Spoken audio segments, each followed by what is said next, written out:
하나님께서 우리에게 주신 성경은 여러 장르, 다양한 방법을 사용하여 아버지의 뜻과 마음을 우리에게 전해 주십니다. 역사적인 사실들, 때로는 시와 지혜의 글로, 때로는 죄에 대한 책망과 회개를 촉구하는 외침을 통해 다양한 저자들이 하나님의 영에 의해 하나님의 뜻과 마음을 우리에게 전합니다. 그래서 하나님을 섬기며 그분의 자녀된 삶을 사는 우리는 이 책에 기록되어진 모든 말씀을 주의 깊게 듣고 읽고 그 가운데 기록되어진 말씀대로 행하며 살아야 할 의무가 있습니다. 우리는 떡으로만 사는 자들이 아니라 하나님의 입에서 나오는 모든 말씀으로 살아야 하는 자들이기 때문입니다. 그 중에서 유난히 선지서를 대할 때는 두렵기도 하고 깊은 영혼의 공고함과 통증을 경험하게 됩니다. 그 이유는 아마도 대부분의 선지자들이 전하는 말씀들이 죄에 대한 고발과 회개와 하나님의 심판을 외치는 데 있기도 할 뿐만 아니라 선지자 본인이 자신의 입을 통해 선언한 하나님의 멸망, 완전한 멸망, 이 말씀이 현실이 되어 자신들의 눈앞에 그대로 성취되어지는 것을 본다는 사실 때문일 것입니다. 오늘 우리가 읽은 미가 선지자도 그 고통을 고스란히 고백합니다. 8절에 내가 애통하며 애곡하고 벌거벗은 몸으로 행하며 들깨같이 애곡하고 타조같이 애통하리니 라고 말입니다. 선지자는 하나님께서는 여호와이시니 약속하신 것을 반드시 지키시는 분이시라는 사실을 알고 있습니다. 그러니 복에 대한 약속을 신실히 지키시듯 멸망에 대한 약속도 지키시는 분이시라는 사실. 그래서 아버지께서 하나님께서 선언하신 이 상처는, 이 죄에 대한 멸망은 고칠 수 없을 뿐만 아니라 진노하심이 사마리아로부터 시작하여 하나님께서 영원히 거하시겠다고 약속하신 저 예루살렘에게까지 임했기 때문입니다. 하나님의 진노하심의 원인은 바로 야곱의 허물과 이스라엘 족속의 죄로 말미암은 것입니다. 그들은 그들을 친히 애굽의 압제에서 건져내신 하나님을 버리고 자신들을 지키시고 보호하시는 하나님의 사랑을 새긴 우상으로 대신하였으며 하나님 앞에서 음행함으로 택함 받은 백성으로서의 거룩함을 잃어버렸습니다. 이는 자신들의 조상들이 광야에서 하나님께 대적했던 모습을 떠올리게 합니다.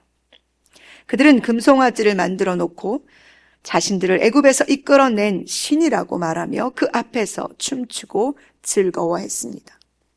이는 마음에 하나님 두기를 싫어하던 그들의 조상들이 광야에서 지었던 죄와 같으며 마음이 완악하여 교만하며 하나님께 순종하지 않은 죄의 결과입니다. 이에 대해서 주께서 친히 성전에서 이스라엘 족속의 죄에 대해서 증언하시며 변하지 않을 심판을 선언하고 계십니다. 주께서 땅의 높은 곳을 밟으실 것인데 그 아래에서 산들이 녹고 골짜기들이 갈라지기를 불 앞에 밀초 같고 비탈로 쏟아지는 물 같을 것입니다. 그리하여 하나님께서 그 우상들을 부수고 불살라 기생의 값으로 그들이 모았던 모든 것을 그것으로 다시 돌아가게 할 것이라고 말씀하고 계십니다. 선지자 미가는 누구입니까? 요담과 아하스와 히스기야 시대의 선지자로 사역했던 사람입니다. 그의 이름에는 여호와와 같은 이가 누군가라는 뜻이 담겨 있습니다. 그는 작은 시골 마을 모레셋 사람입니다. 이 지역은 블레셋의 가드와 밀접한 지역으로 유다의 땅이었으나 실상은 이방 나라 이스라엘 사람들이 가장 혐오하고 무시하던 땅에서 난 사람이었습니다. 미가에게 여호와의 말씀이 임한 때는 이미 북이스라엘은 아수르에 의해 망하게 되었고 이제 남유다도 주변 강대국들의 소용돌이에 휩싸이고 말았습니다. 하나님께서는 이런 시기에 미가를 선택하셔서 스스로 우상 숭배와 교만함으로 타락의 길을 걷고 있는 유다와 예루살렘을 향하여 회개와 멸망을 동시에 선언하고 계십니다. 그러나 그들은 돌이키지 않습니다. 그래서 끝내는 그들의 영광이 아둘람까지 이르게 될 것이며 포로로 잡혀가는 자식들로 인해 부모들은 머리를 깎아 대머리처럼 될 것이라고 예언하십니다. 실제로 이 예언의 말씀 그대로 그들은 멸망의 길에 들어섭니다.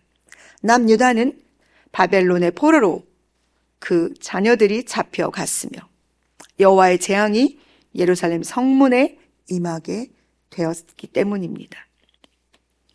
이 일을 예언하며 선지자 미가는 애통하게 애곡합니다.